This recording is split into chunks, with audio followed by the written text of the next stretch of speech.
Hello everyone and welcome back to the Pulse Social podcast. I'm Rida Idrees and I'm currently a trainee sports journalist at Pulse Social. This week I spoke to Nancy Mogoko, who is also a member of Pulse Social as a trainee project manager. We spoke about cultural Kenyan sports, female participation in sports in Kenya, as well as Nancy's interest in dancing and tennis and her volunteering work as a university student.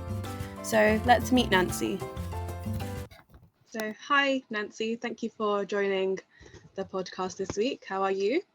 Good. How are you? I'm good as well. How's your week been? Good. I can't complain, to be honest. I feel like I'm making headway in terms of my internship. Yeah, that's good. Yeah, thank you for having me in the podcast. Yeah, thank you for coming. Yeah. So you're a trainee project manager at Pulse Social, if I'm correct, and Yes. You're also a master's student at Coventry University studying project management. Oh yeah. So what is your role here at Pulse Social? What projects are you doing right now with Pulse Social? So at the moment, my focus is in establishing partnerships with schools, specifically primary schools. Okay. We're looking to collaborate with schools with a hope that in future we might have potential business activities with them, more like organizing events. Right. So is that collaborating with them to get them to take part in sports and stuff? Yeah. And then we'll step in as event organizers in terms of the sports, yeah. But basically that's it. So yeah. How have you found it so far, the internship, the role that you're doing?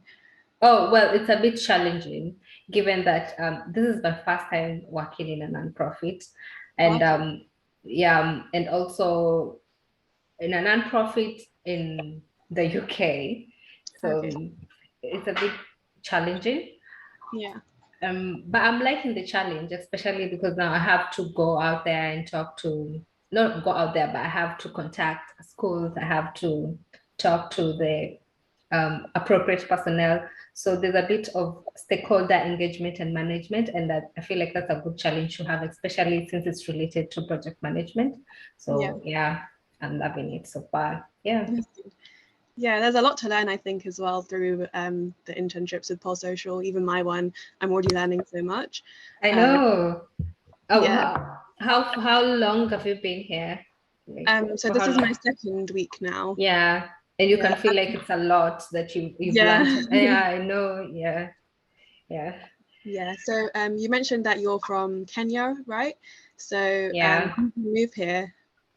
So I'm from Kenya. I'm not probably, but I believe we're known for athletics as marathon runners. Yeah, thanks to champions like Eliud Kipchoge. I don't know if you've heard of Eliud Kipchoge, but I believe like he's a big athlete. So he's a long distance marathon runner. So I'm from Kenya. I've been here for about 8 months now. Okay. Yeah. How are you finding it so far?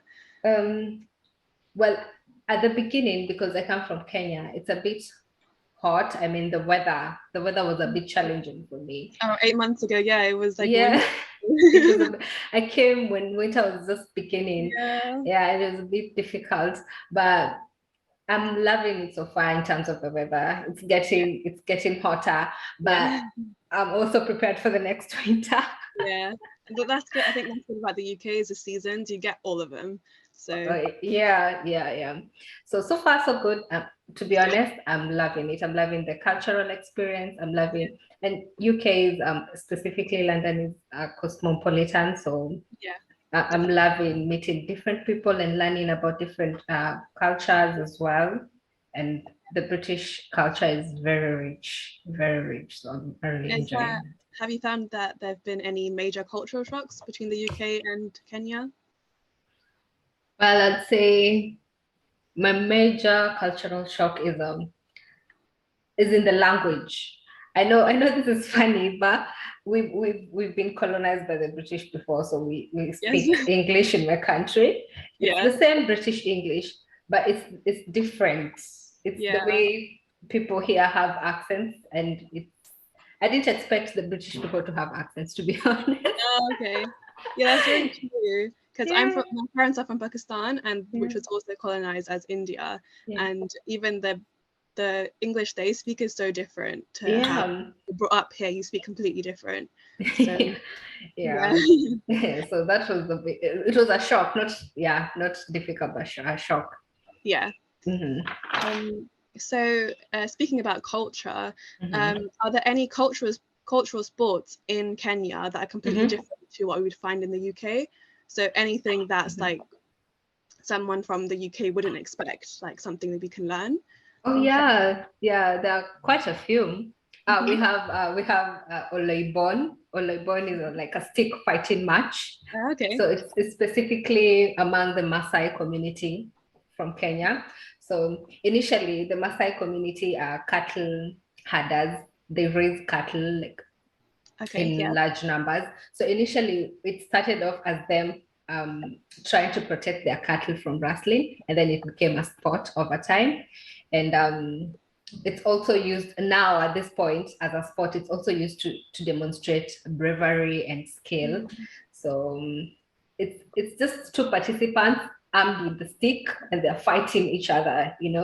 Yeah. So there's that one that is specific to the Maasai, and then we have bullfighting. It's also specific in a specific region among the Luya community in Kenya. So basically, bulls are trained to fight each other, and then there are opponents and supporters who are supporting, for example, Bull A and Bull B. It's just specifically involving the bulls, no people involved, yeah. But yeah, that's a very interesting sport, to be honest. I haven't had any of that here in the UK. Yeah, so there's that, and then we have camel racing. It's Okay. also that one is also region specific to the Maralal community in Kenya, from the northern part of Kenya. So people race with their camels, more like horse racing, but involving camels, Yeah. Yeah. So is that just something they do like in the community? Like, do people go and watch all of these? Yeah. Is it really popular? It happens in the community. It's very popular in the community. But there's also an annual event within the specific county where the community comes from. So it's huge. So so there's those. So I wanted to ask, like, within the community and like within schools as well, would the sports day consist of like the sports that you see like around the world? Would they include like these kind of cultural sports as well?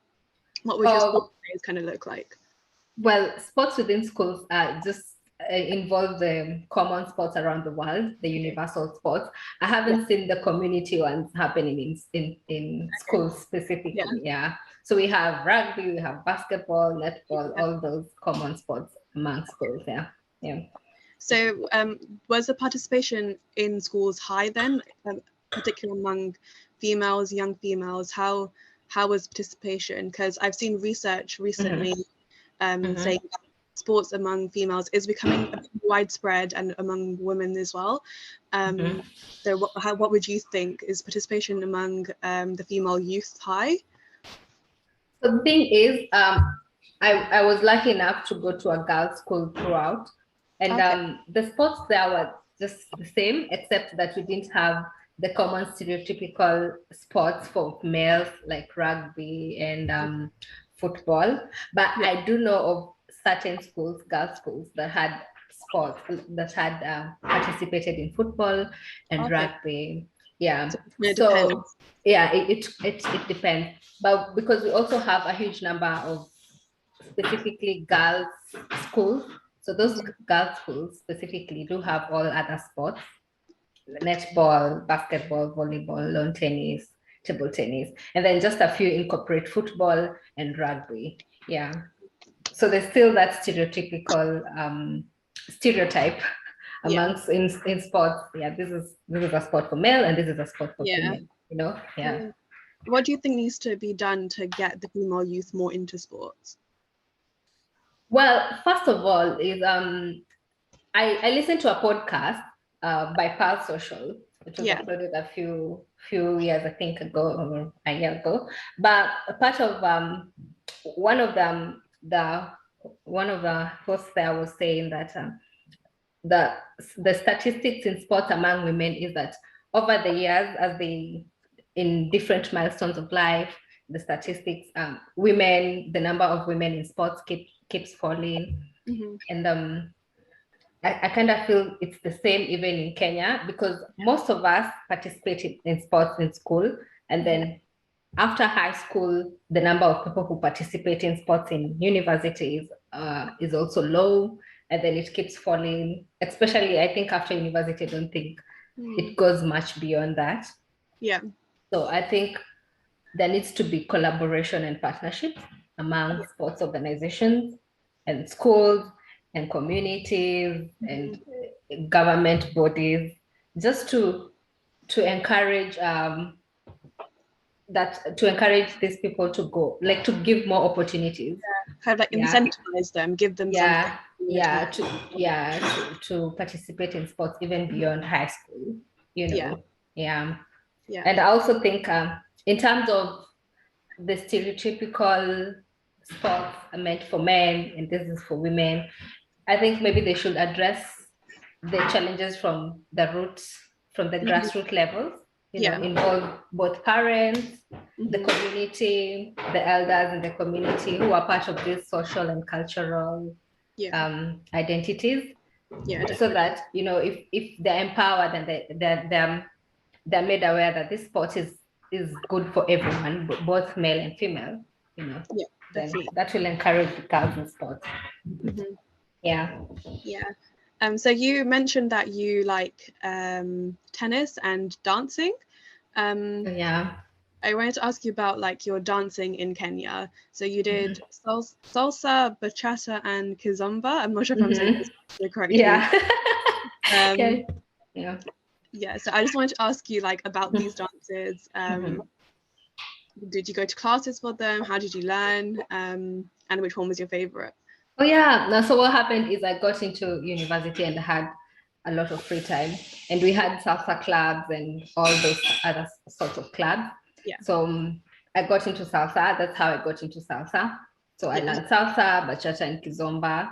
I think salsa is the most common one. People know salsa, but people see bachata and kizomba and maybe classify it as salsa because they're a bit, they're not uniquely different, to be honest. It's just, there's just a slight difference between them. So that's how I got into them. And then since then I have been taking, that was like 4 years ago or something, I've been on and off in salsa. But my favorite one is kizomba. It's originally from Angola. So it's a sensual dance. It's not my favorite because it's sensual, but it's just the way it has a mix of African rhythms and a bit of Portuguese lyrics that creates the atmosphere dance, for me. And because I'm African, I feel like I relate more to it. So that's why that's for me personally. I don't know people who I went to salsa who are Kenyans who love salsa and bachata, but for me it's the African rhythm that makes me like kizomba. It's like that passion for it. So tennis as well. Did you play tennis? Well, I did tennis in high school and I did a bit of it in university as well. But I never got really into it after because you just fall off, life happens. And I'm trying to get back into it now that I'm into the UK. And, I haven't had time to get back into it, but I'm really, really, I'm a fan of tennis. So do you watch it as well? Do you have a favorite player? But okay, this is gonna sound a cliche, but my favorite player, of course, is Serena Williams and Naomi. It's cliche, but those are my favorite. I'm looking forward to there's a tournament happening next week. I'm looking forward to it. So I haven't watched the previous ones, but now I'm looking forward to it because I have a bit of downtime to get into it. I love watching tennis. I feel like it's so entertaining, even though it's just going back and forth, but it's so entertaining. I know. So I think lastly, I want to talk about your volunteer work. So in your LinkedIn, it mentions that you were a student volunteer for the Mater Heart Run. Yeah. And this is an annual event to raise awareness and funds for children with heart conditions. So can you tell me more about this event and your experience with it? So basically, what I did as a student volunteer is that I was fundraising for a ticket. The whole idea was to fundraise for a ticket because you're a student, you're not working. So you go to your community, you go to your parents, you go to your relatives, you tell them, yeah, look, I want to attend the Mater Heart Run, and this is the ticket. And of course, everyone is going to contribute, and it's going to pass the amount of the ticket. As much as the money you buy the ticket also goes to the organization, but the whole point is the excess also goes to the organization, and you get to participate in the marathon. So basically, that was it. So I just fundraised for a ticket, and then the excess money, I still gave it back to the organization, and then I took part into the marathon. Yeah, so that's what I did. Yeah. And so, what is the Mater Heart Run? What do they do overall? Oh, so Mater Heart. So Mater Heart, I believe, is a hospital, and is a Catholic hospital. So what they do, this specific program is a program to do operations for underprivileged children who have heart conditions. Yeah. So by donating the excess, then they get access to high standard health services that they would otherwise would not have gotten. Yeah. Because given their status as underprivileged kids. So these donations and the marathons, this money is raised so they're able to get operations and other services in terms of healthcare, heart healthcare. Yeah. So that's an amazing cause. So yeah. So that's all the questions I have today. Thank you so much for coming on. Thank you for having me. Yeah, it's great to have you, and good luck with everything that you're doing. Thank you so much, and good luck.